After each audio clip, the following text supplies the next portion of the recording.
আজকের recipe chicken stew. ইফতারে যারা ভাজাপোড়া খেতে পছন্দ করো না তাদের জন্য আজকের রেসিপিটা আশা করছি বেশ ভালো লাগবে। এই রেসিপির প্রধান উপকরণ হচ্ছে মুরগির মাংস। আমি এখানে একটা মুরগির অর্ধেকটা নিচ্ছি। মুরগির পিসগুলো আমরা সাধারণত যেভাবে পিস করি সেভাবেই কেটে নিয়েছি। প্যানে একদম সামান্য তেল দিলাম, একদম সামান্য।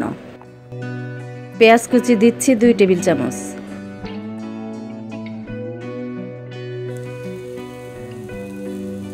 পেঁয়াজ দিয়ে হালকা একটু ভেজে নিতে হবে।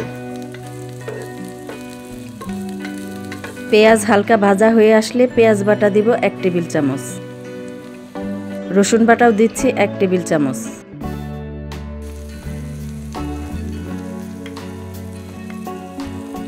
জিরা বাটা হাফ চা চামচ।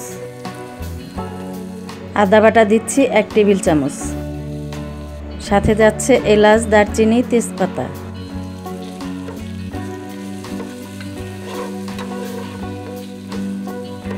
হালকা একটু নেড়ে দিচ্ছি পরিমাণ মতো লবণ।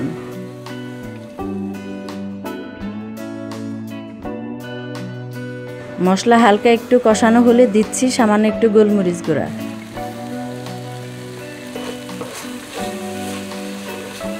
এবার দিয়ে দিচ্ছি মুরগির মাংস। আমি এই রেসিপিতে হলুদ গুঁড়া, মরিচ গুঁড়া ব্যবহার করব না, তবে তোমরা কেউ চাইলে অল্প অল্প করে হলুদ মরিচ গুঁড়া দিতে পারবে। যত মশলা কম দেওয়া যায় ততই এটা খেতে ভালো লাগে।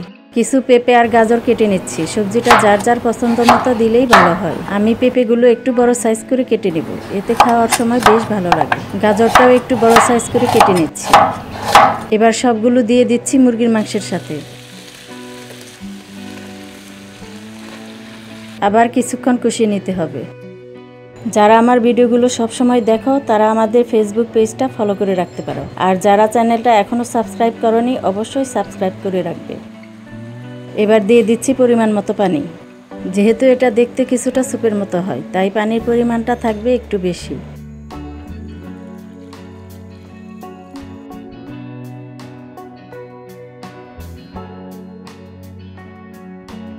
এই পর্যায়ে দিয়ে দিচ্ছি কিছু কাঁচামরিচ, এতে স্বাদ আরও বাড়বে। এখন ঢেকে রান্না করব প্রায় 4 থেকে 5 মিনিট। সবজিগুলো সেদ্ধ হয়ে আসলেই চুলার জালটা আমি বন্ধ করে দেব।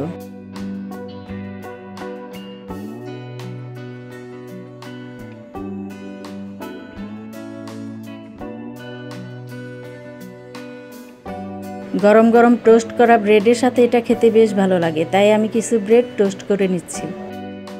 যাদের কাছে এই ধরনের মেশিন নাই তারা ব্রেডটা তাওয়াতে হালকা গরম করে নেবে। আজকের মতো বিদায় নিচ্ছি। সবাই অনেক বেশি ভালো থাকো, সুস্থ থাকো। আল্লাহ হাফেজ।